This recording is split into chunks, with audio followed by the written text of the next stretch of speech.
Hello friends. This is Subhant What Ifs. So we are back with an amazing video. So in this video we will see what if Naruto had lightning manipulation. Check out the summary and other details of this movie given in this description. Also be sure to subscribe to our channel and like this video. Now let's start the story. Sasuke. That was the shout of a boy in his early 13s that was standing on a log across from said boy. He was dressed in a blindingly bright orange jumpsuit that just screamed kill me to anyone that saw it. It didn't help any that his occupation was being a ninja and he relied on stealth. He had blood-red eyes with black slits in them and wild blonde hair. The said boy across from the first was standing staring at the first. His name was Uchiha Sasuke and his eyes were red with 3 tomes in each eye. He had on black pants and a white shirt, also standing on a log not but 20 feet away from the other boy. Both boys had small cuts on each other and some dirt littering their clothes. Sasuke, I'll bring you back no matter what, even if I have to break every bone in your body. Sasuke just looked at him and snarled slightly.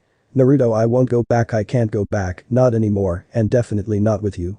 He never broke eye contact with the other boy now known as Naruto when he spoke. Naruto was taken aback by that statement, but he took it the wrong way and he was just about to yell at the other boy when he spoke up again, silencing him. Why would you go so far for me, Naruto? Why are you willing to risk your own life to save mine?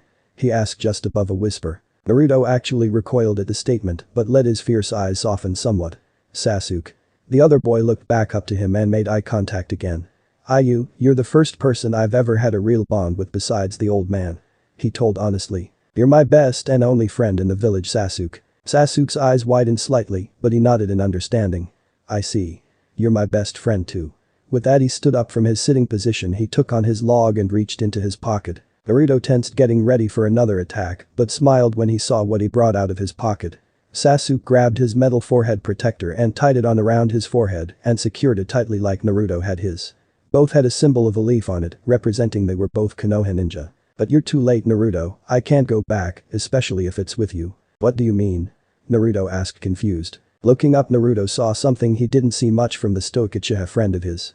He was smiling, but not one of his cocky smiles that he always got, but a real smile. It's because I know how the village would react if you brought me back half dead and beaten. He stated matter-of-factly. Naruto was confused for a second before realization dawned on him. Sasuke continued, seeing the look of understanding. If you brought me back half dead, the village would do one of 2 things that I can't allow to happen to you. One would be execution and the other is to be exiled. Neither of which you can afford. Naruto grimaced as what he said was true, no matter how much he didn't want it to be. I'm their precious last Uchiha, the last of my bloodline in Konoha. If I were to be hurt by the demon boy as they like to call you. Naruto's eyes widened hearing this. Sasuke saw this and smiled sadly. You really think I didn't notice all the hate you got in the village? I don't know why they hate you, but that doesn't really matter. The point is, if you come back with me half dead, you will suffer gravely for hurting their precious Uchiha in some way. That is the reason I'm going to win here. I can't afford to lose, not this time, for both of our health I'll win. Naruto stood there rooted to his spot as what Sasuke said washed over him. He had to admit, no matter how much it hurt, that he was right. He couldn't bring him back now. Not like this. I understand, but he couldn't even think properly right now, the facts were getting to him too much. Sasuke saw this. Naruto. Said boy looked up from his hands, making eye contact one more time. Let's finish this right here, right now, our strongest attacks against each other. He said with a small smile. Naruto looked at him and didn't understand why he still wanted to fight, but then realized he wanted to end it with a bang and see who really could end up on top. Smiling his own little smile, he replied in kind. Hi, yes, let's finish it. But that both jumped off their respective logs backwards about 30 feet, each landing on the water using chakra to stay on top of it. They both looked up and saw they were about 100 feet away from each other. They both nodded and started their attacks. Naruto put his hands in a ram seal and started to gather his chakra around him. Slowly a red chakra started to come up from his stomach area. This red substance started to bubble over and slowly cover his body in the red chakra substance. After a few seconds the chakra was covering his entire body from head to toe. The substance slowly started to form a shape around his body that eventually turned into a fox with one tail. His hair turned wilder, his blood-red eyes seemed to get even redder, and his fingernails turned into claws.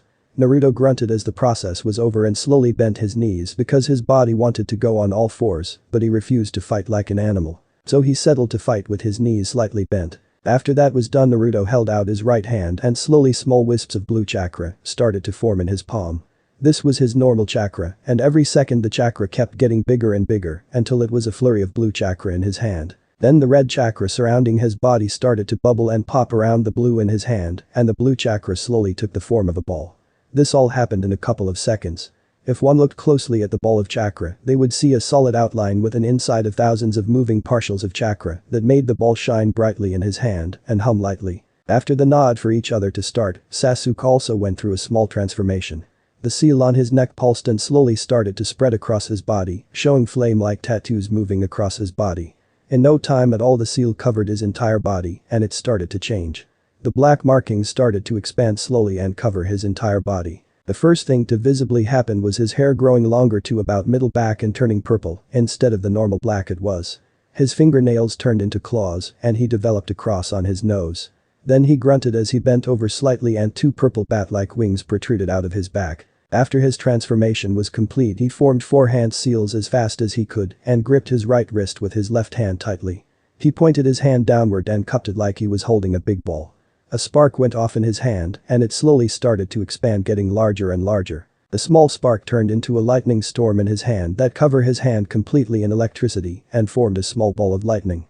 The ball of lightning was making a sound like 1,000 birds chirping. After completing their transformation and their respective jutsus, they both looked up at each other and stared in awe at the other's changes.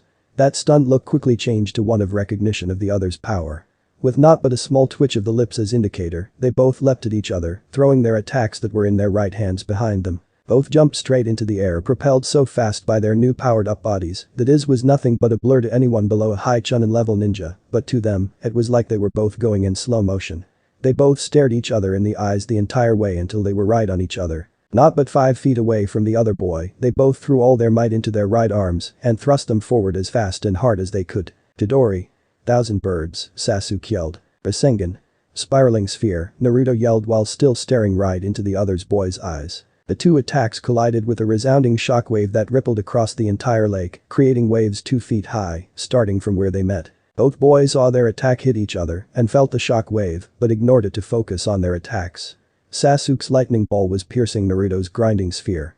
Without hesitation they both knew this was the last attack, so they both poured as much chakra into their attacks as they could. Gritting their teeth they forced their attacks harder onto each other. What happened after that was a shockwave of such magnitude that the entire water in the lake they were standing on parted in a circle around the two boys that were suspended in midair by their jutsus clashing. The two attacks seemed to melt together into one and form a ball of chakra that turned pure black in color and expanded around them, engulfing them in the attack also. The sphere of pitch black chakra grew to several times their size and ended just a few short seconds after it started. Inside the sphere both boys put the last of their chakra into their attacks that at this point had all but dissipated and sent their attacks at the other's shoulder area. Both gritted their teeth in agony as they both hit the mark dead on. When the sphere finally dissipated, a new island had formed where Sasuke was standing over the nearly unconscious Naruto, holding his left shoulder where you could see shredded skin. At his feet Naruto's shoulder was pierces an inch deep. Falling to his knees he stared at his best friend and somehow knew he would be okay, no better than okay, he would be great. With this feeling in mind he stood on shaky legs and limped towards the fire border that separated fire country from grass country.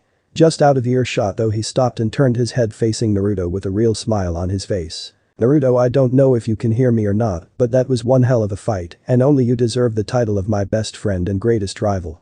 I know our paths will cross again and when they do I look forward to that day, brother." He was just about to turn around when he heard a voice just above that of a whisper, but he heard it nonetheless and looked towards the boy he considered a brother and saw him staring at him with deep blue eyes. "As do I, brother, and next time I'll be stronger than you can count on that."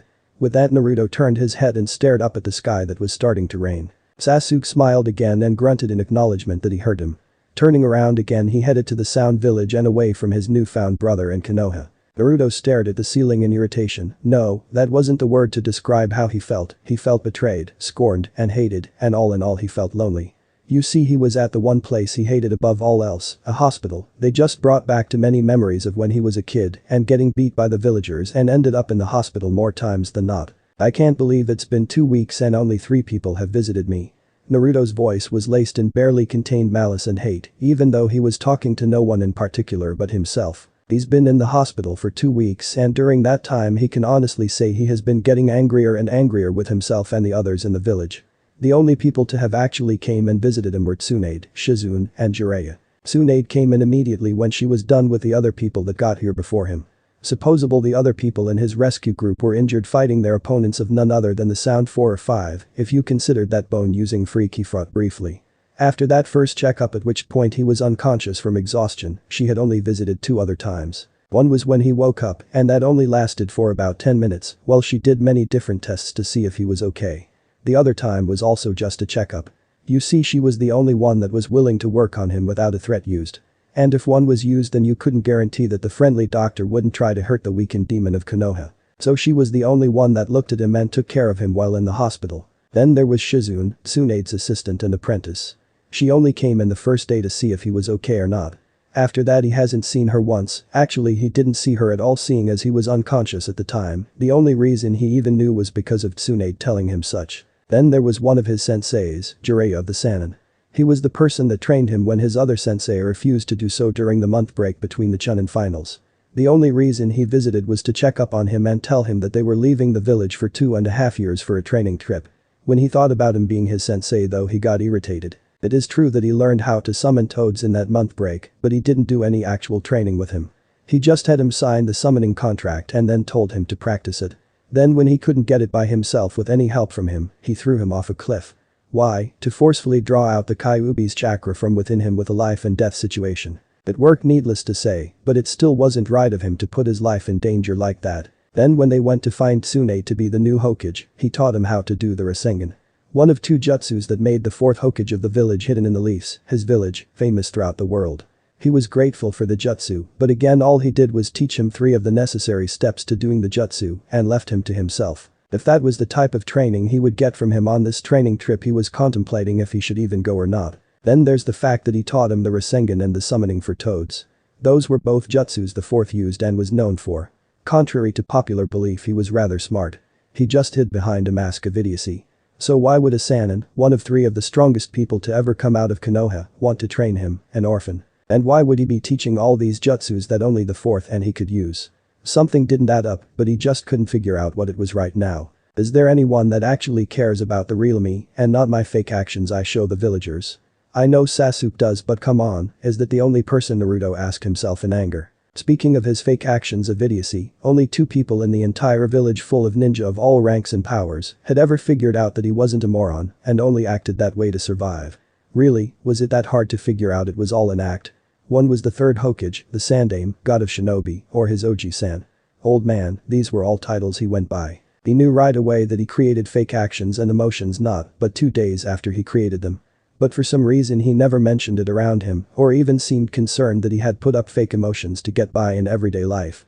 He supposed the 3rd thought it was to help him cope with all the hate he got in the village. Whenever he was by himself or with just Sasuke, he would act differently. It was subtle, but there was definitely a difference in the way he acted around others and when he was by himself.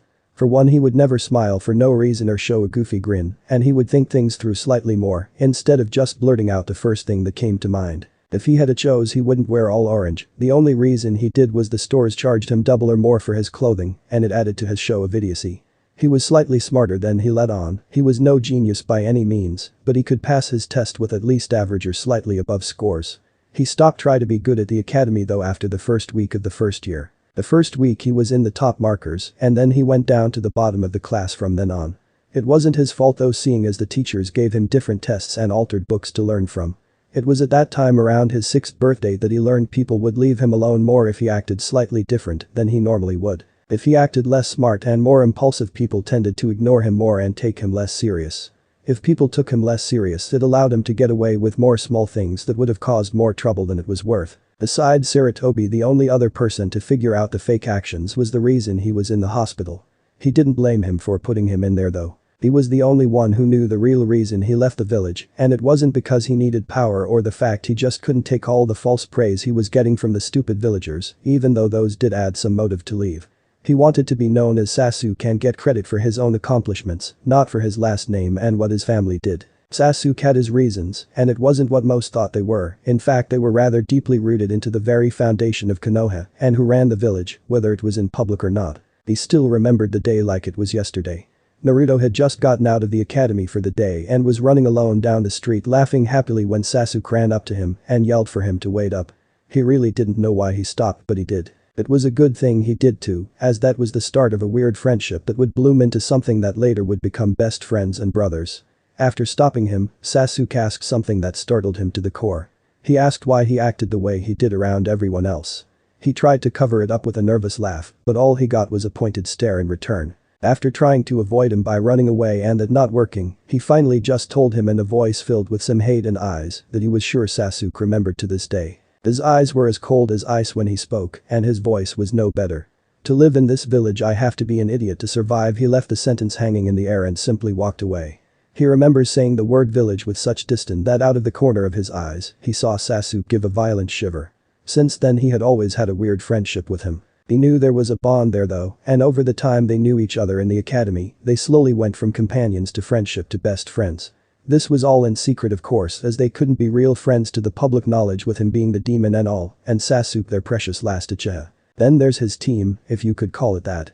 Ever since graduating from the academy and becoming a genin of the village, everyone in the graduating class was put into a team of 3 new genin and 1 jonin instructor. This wasn't too bad at first, seeing as Sasuke, his secret best friend, was in his team with another girl known as Sakura. His supposed crush that he has on her is a complete lie, just another part of his fake emotions and actions. Who in their right mind would honestly like a girl that you can't even be around and not worry about being hit in the head for just talking to her? Honestly, whenever he even speaks to her she just says something along the lines of "You're bugging me," and stop interrupting Sasuke and me. How she thinks he could interrupt a one-sided conversation between Sasuke and her was very confusing, seeing as Sasuke never talked to her except for the few occasions when he told her she was alloying and to shut up. She has this huge crush on the boy even though he treats her like crap, and then when he tries to talk to her, she takes out her frustration on him. No, he didn't like the pink-haired girl one bit. Then there's his supposed sensei, Hada Kakashi. He would sooner call Jiraiya sensei than that asshole.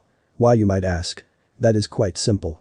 Haddock has been Team 7 sensei for roughly 6 months now, and he has only learned one thing from him in that entire time. How to climb a tree with only using your feet and chakra to stick to it. He learned from the others that graduated and became genin in their year that they learned how to do this exercise a week after they graduated. It took their sensei 2 months to teach it to them. Then after he does teach it to him, they learn nothing else from the man. Well, he personally didn't learn anything else, that is. He knew for a fact, as Sasuke told him so, that Haddock was teaching Sasuke in private. That pissed him off to no end. He was happy for his friend, but still. Haddock's personal motto that he goes by is a contradiction to what he says and does. He can still remember the exact words he used when he told them his motto. Those who break the rules are trash, but those who leave their friends behind are worse than trash. If he truly believed in these words, then he wouldn't play favorites with his students and treat his team like trash. Then there's the fact he is late every single day for 2 hours. In that 2 hours of waiting time they waste every day, they could be training or doing missions to earn some money, as not all of them are financially stable like him. Sasuke had his family fortune, Kakashi had his money saved up from many missions, and Sakura had her parents supporting her ass. He has to live by the money he gets from missions to get by every day. No, he didn't like his team one bit. Then there were his supposed friends, or at least companions he thought he had in the village. There's all the rookie 9 and then maybe Team Guy that he has gotten to know over the years. He thought they would have at least sent him something as a warming gift while he was in the hospital to say that they knew he was in there and to get well soon or something. But he hasn't even heard a peep out of them yet. 2 weeks and not one single person of his supposed friends have come and seen him. The longer he thought over these startling facts, the more angry he got. He almost wished he would have gone with Sasuke, but then again he wouldn't have gotten anywhere in the Sound Village. Not with Orochimaru fearing his influence on Sasuke and the Curse Seal. He knew he didn't want to stay in this village any longer either, and if he tried to run he knew he would be captured within hours of his escape and executed for treason. So his only option was to leave the village with Jiraiya of the Sannin and hope he could get some decent training from the man, and if not, then hopefully ditch him in some town and live somewhere far away from Konoha. Having spent an hour thinking over possible plans for the future, he turned over on his bed and fell asleep with a small smile of knowing he would be out of the village in a day's time. That day came too slowly for Naruto, but he waited passionately for it to come. When his new sensei came to pick him up he said nothing to him but a small greeting and "Let's go already, brat." As they were leaving the village gates he looked over his shoulder at the village he's lived in his entire life, looking for any goodbyes from the people he knew. He could see no one anywhere. He wasn't surprised really, and that just made his resolve to leave the village even higher than before. Walking slightly faster than before he walked past a casually paced man known as Jiraiya and hopped into the trees and ran as fast and far away as his small body would let him. Jiraiya followed right behind him yelling for him to slow down as they didn't need to rush, but his pleas fell to deaf ears as Naruto ignored him and kept running into the unknown. From her personal room in the top of the Hokage's tower, Tsunade, once one of the Sannin and now the Hokage, looked out the window at the specks that were Jiraiya and Naruto leaving the village in a hurry. She smiled sadly as they left her view and the village to travel around and train. "Come back soon, Naruto, the village needs you." Although nobody heard her, the words seemed to drift into the air and out the window to be forever lost in time. "Do you see that? What are you talking about?" The person who just spoke turned to his longtime friend and frowned in curiosity. He turned his head in the direction that his friend was squinting at, and he himself squinted his eyes to get a better look into the distance.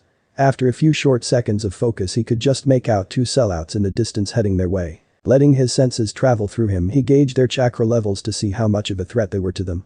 They couldn't be that much trouble seeing as they were walking calmly and right on the wide open path, so they weren't trying to be sneaky, which was a good sign they were at least friendly to the village. After checking their chakra levels, he let out a small breath of realization. His friend, hearing this, turned to him with a questioning glance. Seeing the look, he elaborated. "They both have genin level chakra signatures and are no real threat to us, but be on guard nonetheless." His friend nodded in understanding and stood slightly more alert in front of the gates of Konoha. In no time at all, the two guards at the gate could finally make out what the people were wearing and assess their threat level more accurately. The taller of the two was around 6 feet 4 inches, around 50 years old, and had spiky white hair. He had a curious headband on that had the symbol for oil on it. His face had 2 red lines going down from each eye to his cheekbones. He was wearing a gray kimono with a red vest over that with fishnet armor underneath it all. After their close observations, they knew instantly that this man was Jiraiya of the Sannin. His chakra level signature was being suppressed, most likely due to his skills. After identifying the first one, they turned to the other person. Walking at an even pace with Jiraiya was a man just under 6 feet tall. He had black shinobi pants with black boots. His upper torso was all black also. The distinct thing about his clothes though was all the red running around his body. As they kept walking closer, they could finally see what those red lines were. At closer inspection, they saw them to be red lightning bolts running across his entire black clothed body in a very fashionable and mysterious way. After inspecting his clothes better, they looked at his face. His face was angular with perfection, the ladies' killer if they ever saw one. Smooth skin untarnished with scars. His hair was vibrant blonde with red streaks running through it. The hair was framing the sides of his face slightly and in the back went down to his middle neck. On his left leg they could make out a kunai pouch, and on his back they could see a katana handle protruding from his back with a red hilt with the same red lightning running the handle. This guy was producing genin level chakra also, but he looked much more dangerous than any genin could look, and it was mysterious that his chakra level was the exact same level Jiraiya's was. When they finally made it to the gate, they both stopped in front of the guards, waiting for them to open the gates and let them in. The two guards finally snapped out of it to do their respective jobs. Straightening up, they addressed the two waiting men in front of them. "State your name and reason for entry in Konoha, please," the first guard asked with a guarded voice. He knew who one of these men was, but the other was a complete mystery to him. Jiraiya seemed to beam at the question asked and went into a weird dance that involved him doing silly poses and ended with him summoning a frog that he was standing on with yet another silly pose. This served two purposes for the guards. One, it showed that Jiraiya was still very weird when he wanted to be, and the other was it proved he was the Toad Sannin, as only him and Naruto could summon toads at this time. After shaking their heads at the sad excuse for an introduction that was supposed to be cool, they greeted him in kind. "It's a pleasure to see you back after 2.5 years, Jiraiya-sama. You may enter the village," the other told him with a nod of the head. Jiraiya nodded back and proceeded into the village. They turned back to the other man to see he was still standing there like nothing had happened at all. Now that they thought about it silently in their head, they didn't even see him blink the entire time Jiraiya was doing his weird introduction. He just stared right past them at some invisible entity in space and time. "And who are you?" they asked the stranger. The new person continued to look off into space for a few seconds, and just as they were about to ask if he heard him or not, he turned his eyes to theirs. They were instantly on full alert. The eyes of the young man, now that they could see him properly, as they noticed he couldn't be more than 16 years old at the time, were sky blue emeralds in color. But that wasn't what got them on guard, it was the intensity of his eyes. They were eyes of a person that has killed many times before, cold, calculating eyes that sent shivers up people's spines to even the most experienced of chunins, as they were finding out just now. After staring at them for no more than 2 seconds, he just started to walk by them. They could do nothing but follow his movements, as they knew on an instinctual level, which comes from years of training, that if they moved in a treating way they would be dead in minutes or even seconds possibly. Just as the young man was passing them and entering the village with now open gates, he spoke in a voice as chilling as ice. "Uzumaki Raishin Naruto. That was all he said as he passed. He didn't turn his head to address them when he passes, he just stared straight ahead the whole time and never broke his slow stride into the village. By the time the guards shook the chill from their bodies and turned to look at the person that left with the Toad Sannin 2.5 years ago to train, they noticed that they were both a good 100 feet into the village. Turning to each other, they looked at the other to see if they heard correctly or not. They were both shaken by the way he addressed them with such cold indifference that they noticed the other guard had small beads of sweat on their forehead. Did he say Uzumaki Naruto? One of them asked shakily. The other could only nod in response, too shocked and scared to say anything. Wasn't he the loud-mouthed brat that left a few years back to train? Again all he got was a nod in return. He's changed. That was a huge understatement. Changed. That is a complete 180-degree personality change. The boy I remember was a cheerful genin. He had the title of the #1 hyperactive knuckleheaded prankster before. That man was a cold-hearted jounin if I ever saw one. The other finally responded in his shock. You really think he's jounin level? The other just looked at him with disbelief. You're kidding, right? Seeing the look he was getting, he saw he wasn't kidding. No, a person with that sort of aura has to be at least high chunin if not even higher in skill. The other saw no reason to argue with that fact, as he could very well see that could be true. As Naruto and Jiraiya walked down the road, they took in the sights. Every which way they turned, they could see that the village hadn't really changed that much from when they left. As they passed the concession stands, people would greet Jiraiya with happy smiles and he would return them with an equal or even bigger smile. The people would just look weird at Naruto as if they didn't recognize him though. That changed rather fast as a person came running up from behind them with a frantic look on his face from the same way they just came from and started to whisper to the civilians around him. The looks of the people they passed by changed in a heartbeat when they heard what the man said. Both Jiraiya and Naruto ignored this though. That is until they couldn't ignore it anymore when a person that was selling apples at a stand picked one up and threw it at Naruto from right in front of him while yelling 2 words. Demon scrum. Jiraiya looked at the man like he had a death wish, which he probably did, but he didn't try to stop him. He watched as the pitiful man in his early 50s threw the apple right past him to the person walking just slightly behind him. He followed the path the apple took and saw it heading for the uncaring Naruto. Just as it got within a foot of him, Naruto swiped the apple from the air with his hand and crushed it with his bare hands like it was nothing. He never took his eyes off the path he was heading and never broke stride. To everyone around them it just looked like the apple disappeared, but to the chunin and above in the crowd they knew better. Naruto moved too fast for the civilians to see him, but they caught the movement he made with skilled ease. Naruto kept walking like nothing happened, heading for the fool that was now on the ground with a yellow stain in his pants, shaking in fear. He was in that position because the second he caught the apple and destroyed it, he also sent a concentrated dose of killer intent at the man. He absent-minded noticed that his wasn't the only one either. From what he could tell, there were at least 12 other killer intents being directed at the man from the ninja in the area. Feeling other ninja defending him caused him to glance around himself more fully. What he saw surprised him some. Besides the ninja hidden in the crowd, or not so hidden in some cases, he also saw the civilians. That's what shocked him mildly. For they weren't glaring at him like they used to, but instead was glaring at the man that threw the apple. The ones that weren't glaring at the man were sending apologetic glances his way and the others just looked on neutrally.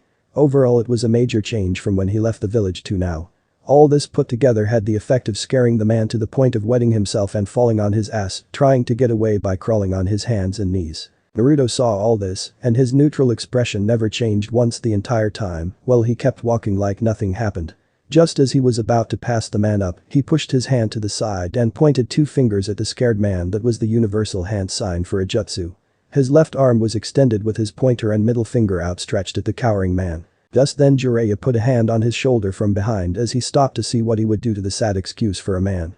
Naruto turned his head slightly, already knowing who it was that stopped him. Jiraiya shook his head in the negative with a sad look in his eyes. Naruto just stared at the downed man for no more than a second before lowering his hand and continuing to walk ahead like nothing had happened at all, after shaking off the hand with a small shrug of his shoulders. Jiraiya could only watch his wayward student longingly and sigh in what many would think was frustration, but was really grief. Around halfway to the Hokage Tower they ran into some familiar people.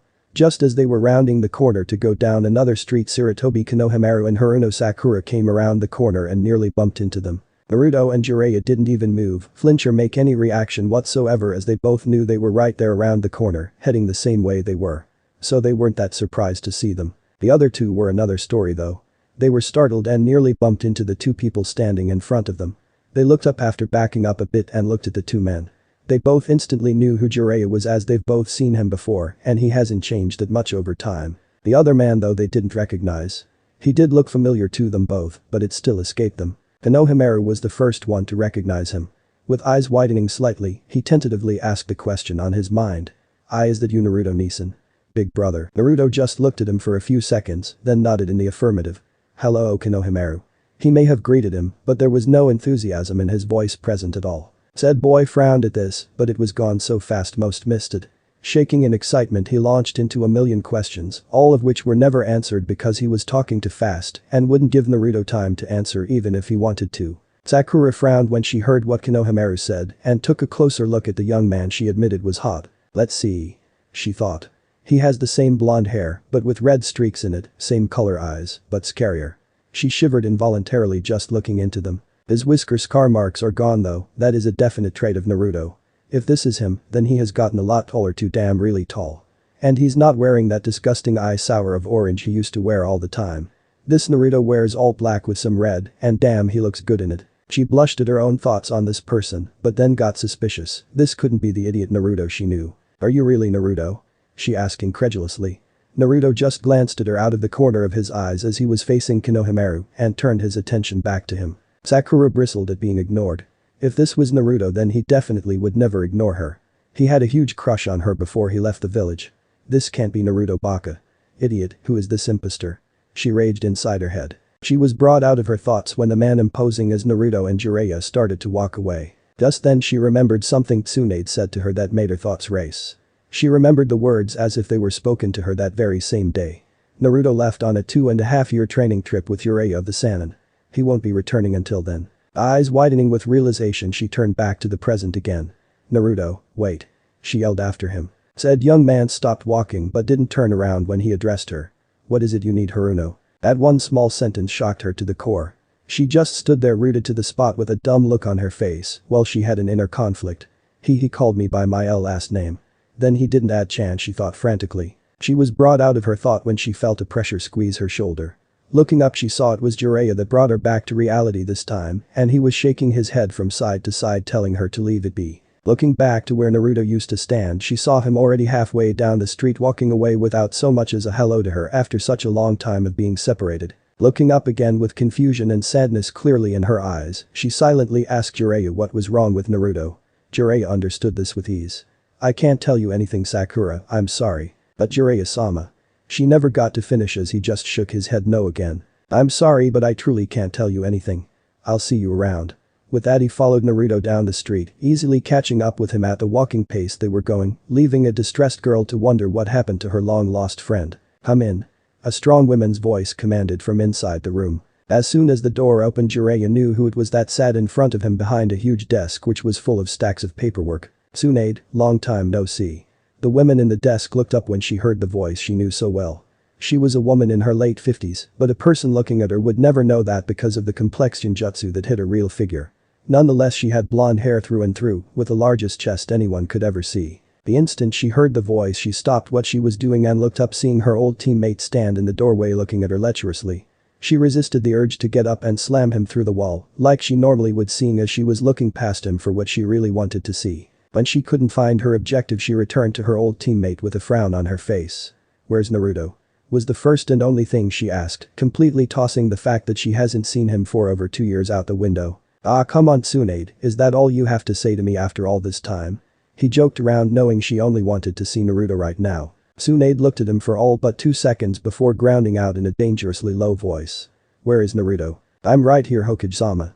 A voice said, coming in through the same door as Jiraiya just did and closing the door behind him. Tsunade looked behind Jiraiya again, and the second her eyes landed on his figure, she let out a small gasp. Is that you, Naruto? She stuttered out incredulously. Naruto looked at her with a nod. Hi, Hokage-sama. He responded right away. Frowning at the respectfulness she was getting, she took in his entire appearance. She notices right away that the trip did some good for him, as it got rid of that disgusting orange outfit he used to wear. Now, if she was honest with herself, she'd say he was a ladies' killer if the slight muscles she could see underneath the somewhat loose pants and shirt he was wearing now was any giveaway. She also noticed right away that his whisker marks were gone, and then his eyes had changed. Going lower, she was just about to look and see what kinds of weapons he was hiding on him when she snapped her head back up to his eyes. But Kami-sama, God, his eyes are as hard as steel and as cold as ice. She noticed with a start. Turning to Jiraiya to explain, she caught his eye with a small glare, and all he did was turn his head away with a grimace. That's not a good sign. She thought absent-mindedly while her smile turned into a frown. How was your training trip, Naruto? Naruto looked her dead in the eyes with his icebergs he called eyes now, and she suppressed a shudder. Eventful Hokage-sama. She frowned even more at the honorific he added to her title. She didn't want him to even use her title as leader of the village, let alone such an honorary title. Naruto, please call me Tsunade. As you wish, Tsunade-sama. He replied in his chilling voice with very little emotion mixed in, but if you listened hard enough you could hear some warmness in it when he was speaking to her. Her frown was etched into her face now as she stared him down, trying to understand why he was so different now than when he left. When Naruto didn't break her eye contact for a good 20 seconds, she decided it was a lost cause and took a closer look at his body again. She saw the sword and assumed he knew how to use it properly, seeing as he was carrying it out in the open. She saw the 2 kunai pouches on both of his legs for his throwing weapons, and if she wasn't mistaken, she saw a scroll on his belt before it was blocked again by his cloak. Moving along his body again, she saw he was very well muscled now. She absent-mindedly noted it was the same muscle mass as a high jounin would have, or even better. Then something caught her eye that made her do a double take. There on his left hand, ring finger, was a wedding ring of complete gold. Once she saw this, she could do nothing but stare at it for several seconds with her brain, trying to process the fact that Naruto must have been married when he was away. If she would have gotten a closer look at the ring, she would have noticed a slight indent in the shape of a lightning bolt carving into it. Shaking her head to clear her thoughts, she looked back up into his eyes to see he never took his eyes off of her. It unnerved her somewhat to be stared at by those frosty eyes. Turning around in her chair, because she couldn't take looking into his eyes any longer and not cry, she addressed the young man that was now standing behind her back. You must have had a long trip back to Konoha and you're probably tired. You may leave, Naruto. She said in a shaky voice. Said person just looked at her for a few more seconds before turning on his heels and heading for the stop as he opened the door and turned his head slightly in her direction so he could see her chair out of the corner of his eyes. Tsunade-sama, if you wanted to know what happened, all you had to do was ask. With that, he walked out of the door and closed it behind him. The second Tsunade heard him finish, she swirled in her chair with unshed tears in the corner of his eyes searching for Naruto, but he was already gone. Damn brat, but I can't really blame him. Jiraiya said sadly from the wall he was leaning against. Tsunade noticed he was still in the room and quickly wiped her eyes of her tears. What happened to him, Jiraiya? Said man easily noticed the shaky voice she had and her trying to get rid of the tears. Sighing, he pushed off the wall and moved over to a chair in front of her desk and sat down heavily. Do you have the silencing seals up? Was the first thing he asked, much to her frustration. She frowned and pushed some chakra into the wall behind her, and it glowed slightly, indicating that the walls were soundproofed already. Not that the room needed it, seeing as it was designed to be soundproof to begin with. Most of the time there was a vent open, so the Anbu could hear if something was happening inside and needed to protect her, but that was shut already after a quick check. Nodding after seeing that everything was in order, she turned back to him expectantly. Seeing this, he sighed one final time and sat up straighter. What would you like to know first? Thinking for only a split second, she went to her main concern. I noticed he had a wedding ring on. If that is the case, then he's married. Where's his wife for starters? After that, tell me everything that happened. The second the word wedding ring was said, Tsunade knew something bad had happened as she saw Jiraiya visually flinch and then slump in his chair. Gathering his wits, he started to explain what happened over the last 2.5 years they were away from the village. That's the main reason he's like the way he is. He trailed off, not sure how to go about explaining things without him getting thrown through the wall and a straight line trip to the hospital. Explain. Tsunade ground out in worry. Her name was Akara, they feel in love, and he just couldn't do it. He was choking on his own words. Feeling dread come to the surface of her thoughts, Tsunade asked quietly for him to continue. And, looking more tired than she had seen him and since 15 years ago, when Orochimaru turned Nukenin, he answered. She died in a battle after them being married for a little over 5 months. Hearing a choked sob, he looked up to see her staring at him with unshed tears in her eyes, again with a pained expression on her face. How long did they know each other before that? She asked, dreading the answer she would get, but she needed to know. A little over a year and 7 months. That was all it took for Tsunade to stiffen like a board and feel the dread come to the surface full force. I see. There was an uncomfortable silence that lasted well over a minute until Tsunade shakily asked what she knew she would dread to hear. And no, I need to know the whole story, Jiraiya. She said resolutely, knowing it would be a sad story to hear, especially after what she just found out. She thought of Naruto as a sort of little brother at times, and to know he went through such a sad thing after his already crappy life in the village made her feel untold sadness for him. Hi, I know. He started with a shaky breath. Gathering his wits, he looked up ready to explain the whole thing. Try not to interrupt unless you have to, okay? She could only nod as he got ready. After we left the village, Naruto was different, I guess would be the best word to describe it. He was no longer the hyperactive brat we once knew. He was in a word colder. He refused to even think about Konoha or anything to do with his former team. I tried to talk to him on many occasions to get him to cheer up, as I thought he was still disappointed about losing to Sasuke and letting him escape. It turned out that every time I even mentioned Konoha or his former team, he would just turn silent and plain out ignore me for the rest of the day. The only thing I got out of him was the fact that he still thought of Sasuke as a brother. He would still take instructions when it came for training, but besides that he acted like he didn't hear me. So I let the subject drop after the first few days. Then by the time the first week ended I was starting to get worried. He would do non-stop training every single day. It didn't matter what I told him, he would train for a minimum of 10 hours a day. But more than likely he would train for the entire day non-stop, no matter how bad for his body that was. He would only eat his 3 meals a day and sleep for 8 hours, then train again every waking second. I figured maybe I could get him to stop the absurd training he was putting himself through if maybe I advanced his training ahead of time to when I planned to teach him how to control the Kyuubi's chakra. I'll never forget the look he gave me that day. It was of pure loathing and hate. He absolutely refused to use the Kyuubi's chakra, even to summon, though he knew he couldn't summon Gamabunta without the fox's chakra, he still refused to ever use its chakra again. He told me he would rather die than rely on the damned fox. After a lot of pushing and still he wouldn't budge, I gave up on that too and started working on his chakra control into jutsu. This is how his training continued for 2 whole months. By this time we had managed to move to our first stop, which was Lightning Country. When we got there we stopped for camp and Naruto continued to do his intense training regimen that he refused to lower by any means. At this time I was really starting to worry about the boy. He was draining himself both mentally and physically doing what he was doing. When we stopped in the camp, that is where everything changed for us. He stopped here to collect his thoughts, and as he was doing so he noticed he had Tsunade's complete attention. It was around 2 o'clock in the afternoon when we started to hear explosions and fighting on a small scale. After 20 minutes of hearing this and it only getting louder, we went to investigate what the noise was. When we got there we saw a young girl of 13 years of age, the same age as Naruto was at that time, training with a sword and lightning manipulation. I instantly knew this was either a cloud ninja or one of its clans that surround the area. When we entered the training field she stopped training and asked who we were.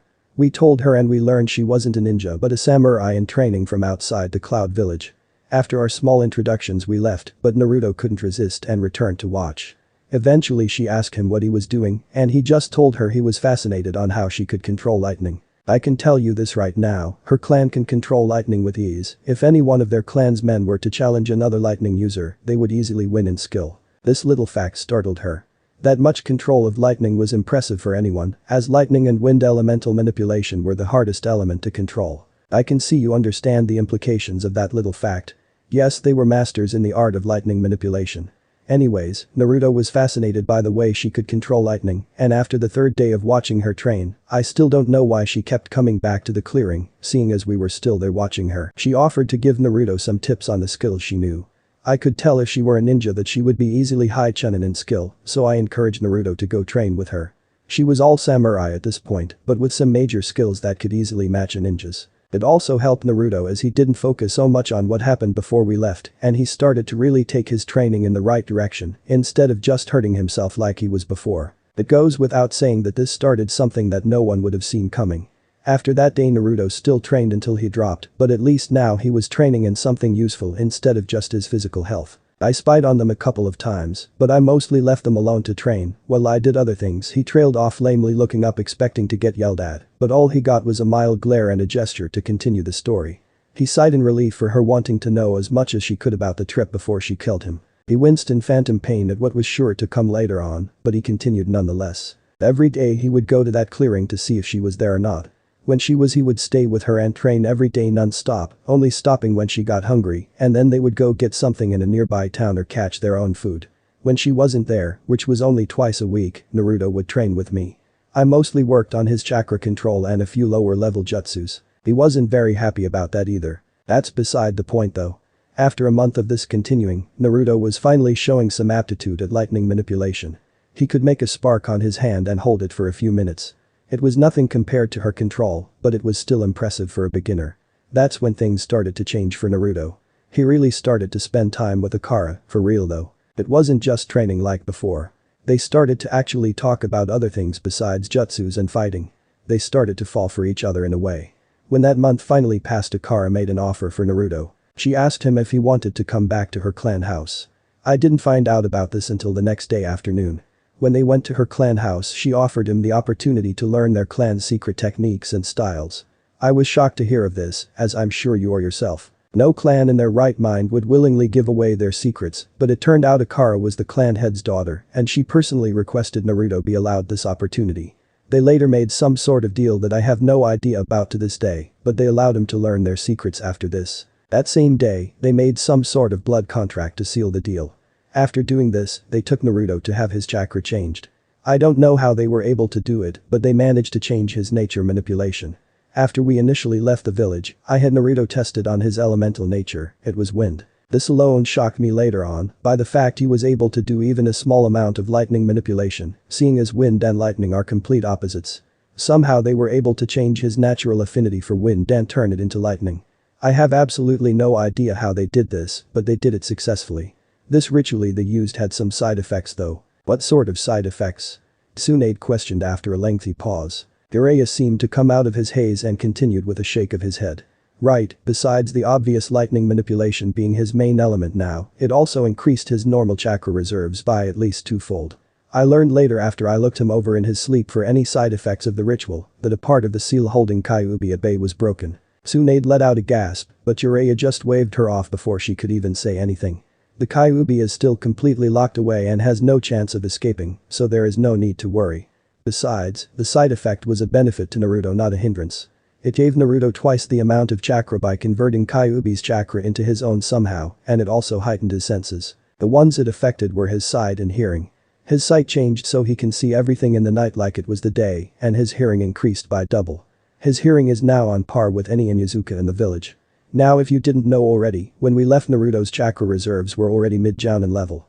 Well, after the increase his level shot up low to mid-Sannin level. This also had the side effect of making his already horrid chakra control even more horrendous than it already was. I personally believe that it would have been better if that little part never happened, seeing as it made his training harder than it should have been for a while. It was more of a setback than anything. When I came looking for Naruto the next day because he didn't come back to camp like he sometimes does, I found him laying in the field looking exhausted with Akara sitting not 5 feet away from him. Before you even ask why I didn't look for him before that time is simple, he didn't always come back to camp every day. Sometimes he would train through the night even if I told him to stop, and others times he would just sleep in that clearing. Anyways, when I saw Naruto looked exhausted I went and checked him out. The first thing I noticed was his hair. As you might have seen when he was in here, he has a few strands of red hair now. That was a side effect of the Kyuubi's chakra mixing with his own, along with the other side effects I already told you about. I just learned about those later on.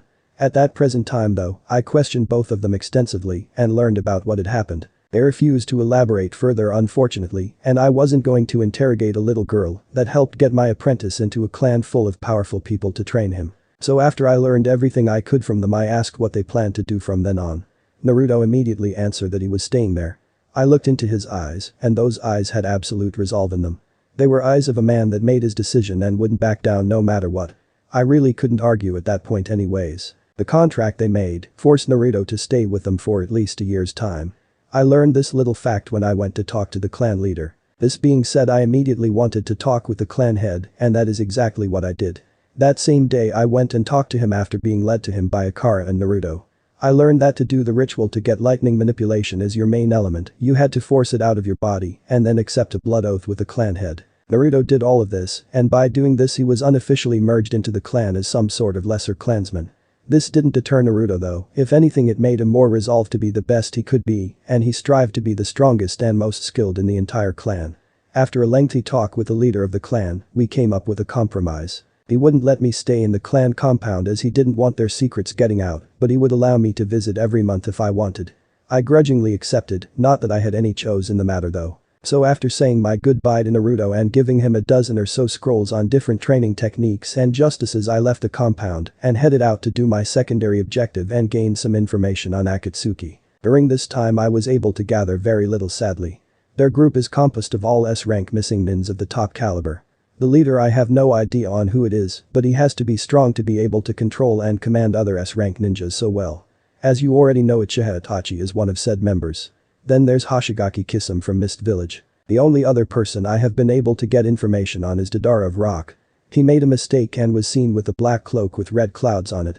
Sadly, that is all I've been able to gather. Tsunade could only stare at him the entire time through his explanation of what has happened the last 2.5 years. She was far more interested in what happened to Naruto, but the information on Akatsuki was a nice bit of information nonetheless. Thank you Jiraiya, but please get back to Naruto. From what I gather you stopped just after the 3-month mark, you still have 2.25 years to explain. Jiraiya could only nod at her no silliness voice. As you wish Hokage-sama. Besides my gathering of information on Akatsuki, I also made it a mission to visit Naruto as often as I could. Since I was only allowed onto the compound once every month I visited every month if I could. Sadly that didn't work out 2 of the times, and I was held up for 2 months both those times. But when I did visit him I observed his daily training and his interactions with those of the clan. I was honestly surprised to see that Naruto and Akara hooked up together after I left the first time. From what I could gather they started dating and being an official couple a week after I left. His training was also spectacular. He was of course learning how to better manipulate his lightning chakra, and I have to say, he was doing an amazing job. Just from the few hours I visited each time I was there, his control only got better and better each time. By the time 3 months had passed I would say that he was at a master lightning manipulator's level. Tsunade's eyes widened considerably at hearing this. Jiraiya caught this look and smiled a proud smile. I know it's amazing isn't it? A person usually takes at least a year to get up to that level, but he did it in 3 months, the boy is just amazing like that when he puts his mind to it. He trailed off slightly before a huge grin appeared on his face. Now I know this will freak you out. When I visited on that 3rd month, I was shocked also. When I was watching him train in cover I was spotted by the clan head that was also watching, and he motioned for me to come over. I did and what a shock it was to hear that Naruto was only at the beginning level of his lightning manipulation. I questioned him about this, and all he did to demonstrate was point his pointer and middle finger off to the side. The next moment there was a massive chakra spike from him, and a bolt of lightning came out of his fingertips and traveled right through a tree he was pointing at and continued into the sky until it dissipated. Jiraiya was so into his story that he didn't see the wide-eyed Tsunade staring at him with her mouth slightly open gaping at him. Let me tell you that scared the shit out of me and got the rest of the people's attention around us. That's when Naruto spotted me and we started to talk. After seeing the amazing display of power from the clan head, I wanted to see what Naruto could do. He refused to fight me personally, but he told me a little about what he learned. He couldn't go into detail because the clan head refused him the right to talk about it, but he told me some of his skills. Every time I visited I would always leave him some more scrolls, and he told me each time that he was able to master most of the ones I left him before. But that wasn't the skills I wanted to hear about. I wanted to learn about the ones he learned from the clan. He reluctantly told me what he learned. Can you believe it, Naruto actually reluctant to brag. At that moment I knew I made the right choice to leave him there. He was maturing amazingly fast and growing stronger and stronger each time I saw him. After some nagging I was able to glean from him that he was currently learning how to handle a sword and further his already impressive lightning manipulation chakra. To say I was proud of him would be an understatement. I knew just by being around him that he was indeed learning fast. He was able to at that point suppress his chakra to a point where it only felt like high jounin. That's rather impressive seeing as he had cage level chakra reserves at that time. After I left that day I was more than confident that Naruto would develop into a fine man. He was even showing signs of being polite to authority figures and turning more normal and cool-headed to what he used to be like. He also lost all dark thoughts about the Sasuke retrieval mission. He seemed to have even forgotten it or gotten over it completely. He was turning into an amazing ninja and swordsman. This way of life for Naruto and me continued for another 11 months until I got a summoning by frog. I knew instantly that it had to be from Naruto, as he's the only other person alive with a contract with frogs out there. With the frog came an envelope addressed to me by Naruto. When I opened it I got the surprise of my life when it turned out to be a wedding invitation to his and Akara's wedding. Of course I immediately went back to their clan compound to attend the wedding as that is where it was said to be. I arrived 4 days early. When I went to talk to Naruto I was surprised to see him the happiest I've ever seen him in my life. He was just glowing in the happiness. That also could have been the radiant smile coming from his equally happy fiancée that was hanging off his arm. That same day I saw them kiss and wow what a kiss that was. There was such I still don't know how to describe it right. It just seemed like they were meant for each other. I couldn't even force myself to start writing in my notebook like I usually do. It just seemed so right. Jiraiya sighed sadly as he took a big gulp of air before continuing. 3 days later, the entire clan was ready to leave. This confused me, but Naruto explained that they were having the wedding about 20 miles away. When we arrived we set up camp in the middle of a forest. I asked Naruto why we stopped here, but he just shooed me away and told me it was a secret and I'd find out the next day. I went to bed that day dejectedly but was woken up early the next day before the sun could even arise. I asked why they would get up so early, and they told me the wedding was going to start in less than 2 hours. I rushed to get ready and found out that everyone was being woken up all around me. The entire clan was there except for about 10 people. The entire clan consists of around 300 people in total. So it was rather busy. They were all prepared it seemed, and I was the only one that was left out of the loop on the wedding, so I just stuck to myself most of the time. That's when Naruto approached me and asked me to be his best man. I accepted graciously of course. That's when I noticed what he was wearing. He was wearing a black suit that was customary for all weddings, but the thing that caught my eye would have to be the black cloak he was wearing, with the red lightning bolts running all over it. That was the same cloak he was wearing when he came in here with some minor adjustments, so it would be stronger and be able to repair itself. He led me out of the clearing and we walked for about 20 minutes, of which time he refused to answer any and all questions I had. When we finally came out of the trees and off the path we were walking, I felt my breath catch in my throat. We were in the most beautiful place I had ever seen in my life. It was still dark, but the moon provided enough light for me to see its beauty. We were standing on a cliff overlooking a waterfall with an amazing tree line in the background. Naruto told me that this was where they were having their wedding and that they were to wait until everyone arrived to start. Not 10 minutes later, we were surrounded by the entire clan and waiting for the bride to come. I got a surprise when 3 people came out of the crowd carrying different instruments, one was the harp, another was a flute, and the other one was a violin. They started to play the Here Comes the Bride chorus song that sounded beautiful. They must have done some kind of jutsu on them because each instrument was playing much louder than it should have been. At this point the sun was just starting to rise and it was the perfect setting for any dream wedding. That's when the bride came down the aisle of people. Akara was just radiating beautiful, there was just no other word for it. The wedding went as any other normal one would and they were married under the rising sun.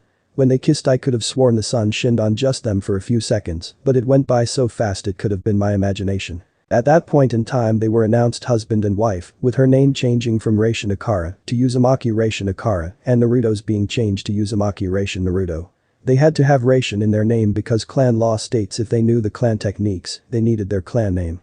That was a perfect moment and the party afterwards was amazing too. They were both given 3 days for their honeymoon and Naruto told me straight out that if they were in any of my books, he would personally castrate me. The amount of killer intent he used was unreal and I was actually convinced not to spy on them much to my disappointment. Especially seeing as when they returned to the compound she had a noticeable limp in her step. And that was 3 days after the wedding, so they must have been at it a lot. I lost so much glorious material there, I still can't believe I listened to the brat. Jiraiya was brought out of his mumbling when he felt killer intent being directed at him from the front. He looked up and paled seeing her crack her knuckles threateningly. You know you lucky you didn't spy on them right? She asked in a sickly sweat voice that sent shivers down his spine.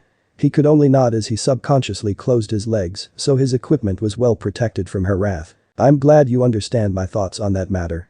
You're also lucky I need you to finish the tale otherwise you'd be in a world of pain right now.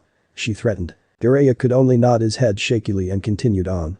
Well after the wedding and the honeymoon they came back to the compound and I learned that Naruto was officially a clansman and that sooner or later him and Akara would be clan heads. You remember that cloak I was talking about earlier, well that cloak represents him being a future clan head of the Reishin.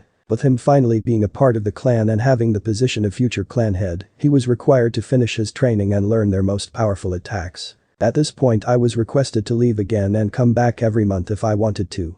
After saying my blessings to the new married couple, I left leaving some more scrolls for Naruto to master like usual. Things went like usual, with the only exception being that Naruto and Akara were always together when I visited and Naruto was teaching Akara how to be more like a ninja. I'll let you know, she was a fast learner and adapted amazingly fast, almost as fast as Naruto does to learning new things. 5 months passed like this in a happy way. That is until the clan head decided to send Naruto, Akara, and 20 guards to Wave Country to try and make a deal with them of some kind. I have no idea what the full details were on the deal, but I managed to find out they wanted to get food and supplies from them instead of Cloud Country like they used to. Just as they were nearing the Great Naruto Bridge things turned for the worst. Now let me tell you this first, I didn't learn about any of this until a month after it happened. I had just left Naruto at the compound when that same day the clan head told him that he had this mission. From what I gathered, he thought since Naruto helped the country out before, sending him out with the other negotiators would make the deal a no-go. He was quite right by the way, but things never even got that far. Just when they were 100 feet from the bridge, they were ambushed by Aiwa and Sound Ninja. Since I wasn't there I don't know the exact details, but I managed to gather a rather good description of what happened that day from the villagers of Wave and the clansmen that survived the battle held there. Tsunade sat straighter in her chair at hearing this news. She remembered reading a report about something happening near Wave around this time, but couldn't think of what exactly happened off the top of her mind. She was brought out of her thoughts when Jiraiya explained further. From what I understand, the Iwa and Sound Ninja attacked without warning, managing to kill 5 of their group straight off the bat and injuring 2 others. The other, including Naruto and Akara, were skilled enough to get out of the way of the initial attack.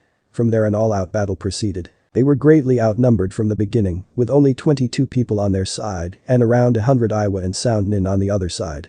It goes without saying that they were in trouble, and it showed when the enemy ninja managed to kill another 10 of the Raishin clan, leaving Naruto, Akara, and 5 heavily injured others left to pick off. At this point the enemy ninja noticed that Naruto and Akara were covering each other's backs perfectly and none of their attacks were getting through. They somehow managed to separate them, and 5 went after Naruto, while the rest of them went after Akara. It was at this point of the story that I realized, just as you must have, that their objective was to get to Akara. Tsunade could only nod in return, already seeing where the story was going, but urging Jiraiya to continue with a frown. He only nodded back before continuing. Once Naruto was able to defeat, and by defeat I mean kill, he has no illusions about what being a ninja is anymore and will kill without mercy now. He turned his attention back to his wife. By that time though, it was already too late for her. She had been stabbed with a kunai and a rock spear jutsu, and she laid motionless on the ground, but not before managing to kill off 10 of them first. Jiraiya's eyes took a darker shade of color when he continued. After seeing Akara down, Naruto rushed to her side, killing everyone in his way, but the others moved out of his way and started to retreat, seeing as their mission was over with. They must not have had orders to kill anyone else unless they interfered. When Naruto got to her side he fell to his knees and tried to wake her up, but she didn't move. He was desperate is my guess, because he tried to pump chakra into her body, but it did nothing. It was too late, she was dead. Jiraiya clenched his fists until they were wide and shaking in anger. Tsunade could only look on while a feeling of dread overtook her. She was killed in cold blood. If I was there I would have massacred the lot of them without a second thought for destroying their perfect loving relationship. Luckily for me though, I didn't have to be there for that to happen. When Naruto finally understood she was dead, I don't know, something must have snapped in him. He started to shake uncontrollably from all the emotions he was feeling, and one of the assholes that killed her had the nerve to stay and see how he would react to her death and laughed at him for his loss. He was beheaded before any of the ones that stayed to watch could even move to defend themselves. After his head hit the ground there was no sound whatsoever. The villagers I talked to told me it was like the eye before the storm. There was no wind to sounds of people moving, not even the animals seemed to move. From what they said, Naruto stood there shaking uncontrollably with his head hung low, so no one could see his face. He had his bloody sword in his right hand, holding it limply. When he finally looked up, the people I talked to said that a force of some kind descended upon them like a hurricane. They felt their bodies start to shake in fear and sweat uncontrollably. It's my guess that Naruto unleashed a massive load of killer intent to cause a mass effect like that. When he looked up he stared straight at his first victim. He charged at them, and after that he killed every enemy ninja in the area, which were around 30 people left. I'm sure you know the name this event was called. Jiraiya asked, looking at her. He could see she understood what was reported to her now. The massacre of Wave. She mumbled just loud enough for Jiraiya to hear her. Said man nodded grimly but with a small smile on his face. Hi, the massacre of Waves is indeed what that incident was called, and that is also the reason Naruto is wanted in both Iwa and Sound countries, with an S-rank bounty on his head. They only have a description of him, not a name, but my guess is that sooner or later they'll find out who he is. After he killed everyone in the immediate area he proceeded into the forest where the rest of the ninja retreated to. The townspeople never saw what happened in the forest, but they could hear screams coming from within, and later found around 30 bodies scattered around the area in various ways of death. After it got quiet again, Naruto came out of the forest with a murderous glint in his eyes, and he was covered in blood, both in body and sword. When he saw Akara though, that glint subsided into something the villagers couldn't really register, but my best guess would say it was a copious amount of sadness and regret for not protecting her. After staring at her body for a couple seconds they saw him pick her up as gently as possible and proceeded back into the forest, but when the 2 remaining clansmen that survived went to follow him, they were shot a murderous glare and stayed put. He came back around 30 minutes later with a new set of clothes on and all the blood gone from his body. That's not important though, the important thing is that he was carrying Akara's body in his arms, but this time there was no kunai and rock spear embedded in her body. She was wearing a new set of clothes and was looking like nothing had ever happened, except for the fact she was laying limp in his arms. With only a nod of his head they proceeded out of there and back to the clan compound. I later learned that they spent the entire 5-day trip in complete silence, with Naruto never leaving her side once, and he was always the one to carry her. When they got back it was with a heavy heart that the 2 clansmen told the rest of them what happened. Naruto just brushed past them all and went to his and Akara's room and didn't come out until the next day when the funeral was held. I learned when I came by the next time, which was a month after it happened, that Naruto cried for the first time in over 8 years. I knew this because the Sandaime told me he hasn't cried since he was 6. When I arrived I went to talk to Naruto and Akara and see how things were with them, but when I found him, he just looked at me with steel-cold eyes and walked right past me. I called out to him but he never stopped walking. I went to talk to the clan head and learned of the entire ordeal. I was shocked into silence for a good few minutes, but I eventually came out of it and asked how Naruto has dealt with it. He told me Naruto's training regiment increased by at least double, and no matter what they did to try to talk him out of his insane training, he wouldn't listen. He reverted back to the way he was before he met Akara, but this time his attitude was absolutely cold and merciless to others. When I went to confront him again and talk to him about leaving and training with me, he downright refused me and told me he would finish his training until he mastered everything they had to offer him. Then and only then would he leave the clan and go with him. I didn't argue with him about this fact, especially when he said it would be what Akara would want him to do. The office was eerily silent after Jiraiya finished his heart-wrenching tale. Both of them were thinking about their favorite blonde that had so much taken from him in his relatively short life and the amount of pain he has had to go through. Is that everything, Jiraiya? You still haven't told me when you two got back together and did some of your own training? She questioned sadly. Jiraiya looked up and flinched slightly. Unfortunately no, that isn't everything that happened. By the tone of his voice Tsunade just knew this was more bad news. I need to know everything, Jiraiya, please continue. She said softly. Jiraiya gulped and nodded his head dejectedly. After the incident I knew Naruto wouldn't listen to me no matter what I said, so I left him with 20 different scrolls on some B to A rank justices to train in.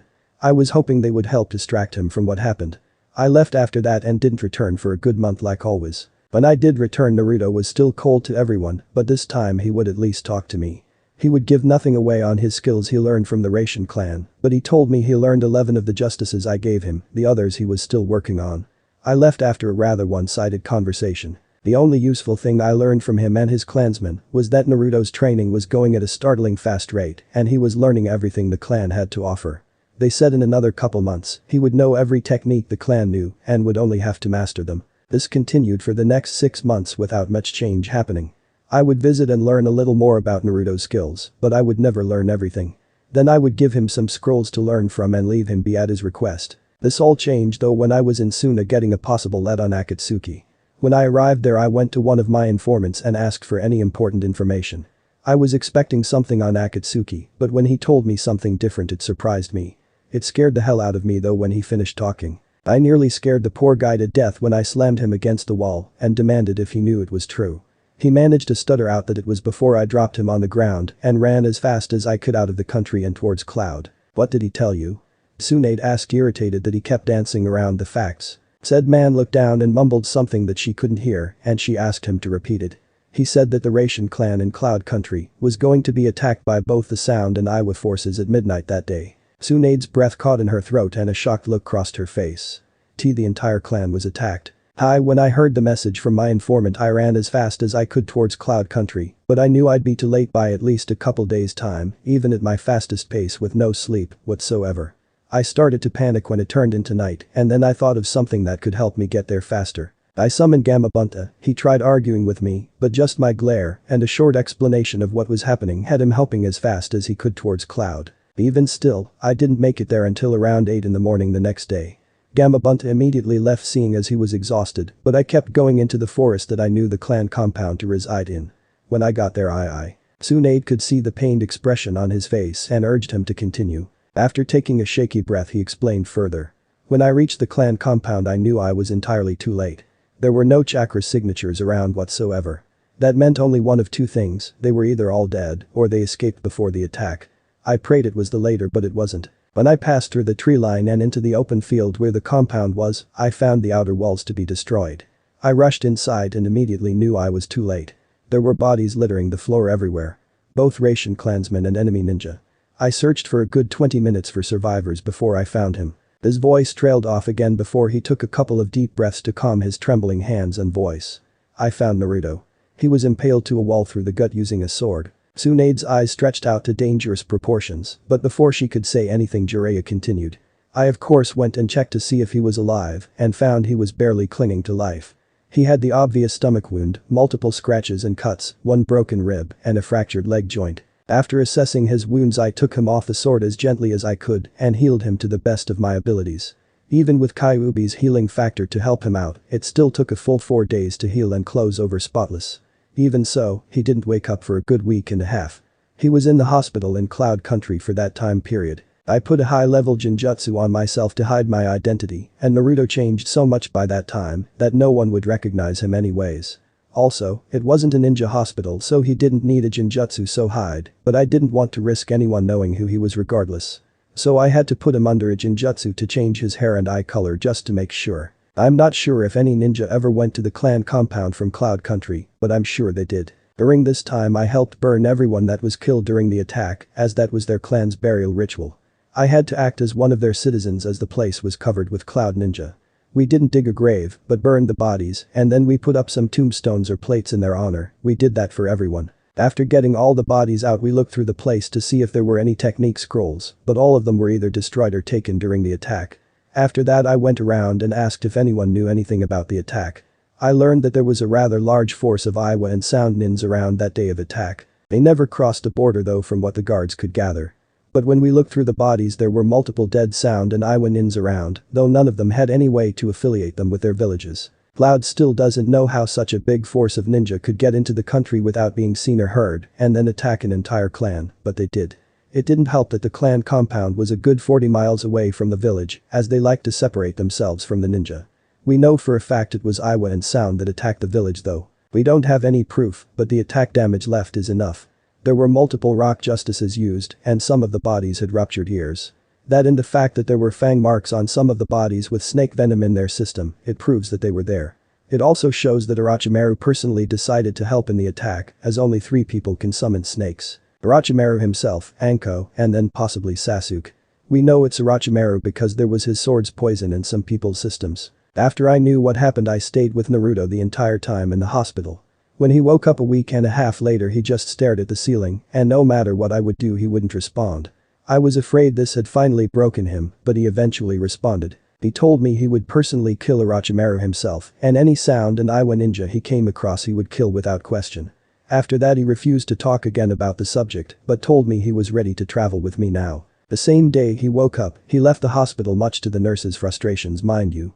He said quickly seeing the glare sent his way for letting Naruto leave the hospital after such an attack. Besides, he was perfectly healthy now, well besides the mental trauma, but he wouldn't let that show. After paying our respects at the compound we left the country to do some traveling and more training. No matter how I approached the subject on the attack on the compound, Naruto would always give me the cold shoulder, or he would just glare at me until I dropped it. Eventually he relented after enough bugging and told me a very brief explanation of the events. He told me the clan was attacked at exactly midnight, and since most of the people were asleep, they were killed rather fast. Then came some enormous snakes that started to attack everyone in the clan. They were able to destroy the summoned snakes, but they did major damage. By that time half the clan was wiped out and the rest were soon to follow. Naruto himself told me he was the last one standing and he saw everyone die, and that's when he was overwhelmed and taken out. He was stabbed through the gut by none other than Orochimaru and pinned to the wall. After that he stopped talking and I couldn't get anything out of him again for the next 5 months about the attack on his clan. I see, I almost don't want to ask, but I have to know what happened over the next 5 months. She winced just thinking about the possibilities. Jiraiya gave her a reassuring smile, even though it was by no means what a smile should look like. It was more like a twitch of the lips that didn't go down. Nothing bad happened for those 5 months I was with him if that's what you're thinking about. This reason to lower her dreading thought down fortunately. Seeing this look he continued. Over the next 5 months I trained Naruto in different justices I knew and assessed his skills. He still trained like mad, but he never seemed to go all out it seemed. He was holding back for some reason, and when I asked him why he would just look at me and shrug before telling me a ninja never reveals all his secrets. I wanted to know what level he was at, so I challenged him to a few fights setting different rules each time. What are his skills, Jiraiya? I need to know so I can give him a test to see if he deserves a higher rank than Genin. Tsunade immediately asked once she heard Jiraiya say he tested his skills. I can assure you, he is well past any Genin rank, let alone his maturity is that of an Anbu captain. I assessed that all of his skills are at least low Jounin level if not higher. He refused to use anything that he learned in his training with the Raishin clan, preferring to keep it a secret. So he didn't use any lightning justices that I know he has in his arsenal. He would use his sword though, which I can tell you right now, is unrivaled by any I have met. The skill he shows with a sword is off the charts, even Heiichiku, the guy that was attacked during the Chunin exams Naruto was in and survived the attack he was in, even though he didn't wake up until after the invasion happened. His skills are superior to Heiichi's by far when it comes to using a sword and probably everything else too. Let alone the attacks he mostly likely knows using a sword that he never showed in our fights. Whenever he drew his sword he would never use any attack in conjuncture, even though I know there are some. Even still he is deadly with the weapon if he wants to be. Overall I would give him a test that will push him to use his skills to the max. A person with at least high jounin skills Jiraiya trailed off seeing the look in Tsunade's eyes. A person like Hada Kakashi? She asked innocently. Jiraiya narrowed his eyes at her in suspicion. His old sensei he's the strongest jounin in the village is he not? Hi. Was the immediate response. He's been training like crazy since Sasuke's defection and Naruto leaving the village. He feels it's partly his fault for Naruto getting hurt and Sasuke running away. Since then he's gotten a lot stronger, and not just him either, everyone has gotten stronger. She finished with a small grin. Jiraiya couldn't help the grin that slowly took up his face. Kakashi would be an excellent choice then. If he's gotten so much stronger, then I want to see his level also, and Naruto should be able to bring out a good portion if not all of his skills and power. Alright, when do you want to have him tested? I like this idea. His smirk said all anyone needed to know. Naruto, how strong have you become? Tsunade asked the wind, but it easily carried out to Jiraiya. He frowned, but before he could say anything she continued. To come from such a horrid past in this village and come out on top of it all, and happy at that, even if we could still see your sadness once in a while. Then to go through all of this over the past 2.5 years, why do you have to live such a sad life, Naruto? She asked no one in particular while looking at her desk. I don't know. She looked up to see it was Jiraiya that answered her. But I do know this, he's a fighter through and through, and he'll get through this one way or another. He's a strong man, no matter who you are, you have to admit that little fact. He's never given up before, and I doubt I'll live to see the day when he does give up. There was a lengthy pause while they both thought over their words carefully. Finally it was broken when Tsunade asked a question. This entire time there has been a question that has been bugging me non-stop. Does he still want to be Hokage? She asked attentively. Jiraiya looked her straight in the eyes and saw the brief hope shining in them before they were squashed by his next words. I don't know anymore. He hasn't even mentioned being Hokage once the entire time we were together, so I just don't know. I see. Thank you for telling me everything, Jiraiya. I needed to know what happened over the last 2.5 years to turn him so cold. Now I know the reasoning and I can honestly say that I don't see any other way he should be after so many tragic events have happened to him. It saddens me greatly, but I can understand why he is this way. I just hope he will let his friends back into his heart and eventually us also. She said sadly. Jiraiya could only smile sadly in front of her and hope for the best also. He knew without a doubt in his mind that Naruto would eventually become one of the strongest people in the world, if not the strongest to ever live. The way he kept getting stronger and stronger every time you meet him was proof of that. It was only a matter of time before he claimed his rightful place in this world. He even idly thought that Naruto might even surpass the Yondaime in skills and power. Jiraiya. Tsunade's voice brought him out of his thoughts for him to look at her and not past her. Hi. Tomorrow at 1 in the afternoon we're going to have Naruto tested, please tell him this. I want you to spread the word to Kakashi to be here at my office at 10 in the morning. That way he'll arrive here at noon. At that time I want you and me to explain to him that he'll test Naruto and a few other things also. Make sure you tell Heiei to also be at the training field where Naruto's testing will take place. I want his assessment on what Naruto's skills are with a sword. Jiraiya nodded in understanding before he thought of a question himself. Where will he be tested? Tsunade only smirked at him. Training field 7 of course. She said it like it was the most logical thing in the world. Jiraiya just stared at her for a few seconds before shrugging. Are all the great shinobi of our village tested there? Tsunade blinked at him in confusion before realization dawned on her. You mean like how the Sandaime, Yondaime, and all 3 Sannin were trained on that field and how they all fought their mentors there as a test? Jiraiya could only nod as he grinned. The field is destined to have famous and powerful people tested on its soils, I guess. Tsunade couldn't help but grin with him. Indeed. As they said this they both looked out towards the Hokage monument and gazed at its magnificent beauty. Though they had to apply chakra to their eyes to see it all didn't even occur to them until a few seconds later. Wow, time flies by when you're telling a story. I better get going, Tsunade. Jiraiya said after he noticed it was well past dark out and it must be rather late out, so he got up to leave. I'll make sure Haddock and Jeku know about tomorrow. Until then. He waved as he disappeared from his spot like he was a ghost. I see even you learned a few tricks over the last 2.5 years, Jiraiya. Tsunade said as she looked at the spot he used to be standing in. She turned back around and gazed at the village looking for an orange spot, but she knew she wouldn't find one. Naruto. To be continued. The story will be continued in the next part.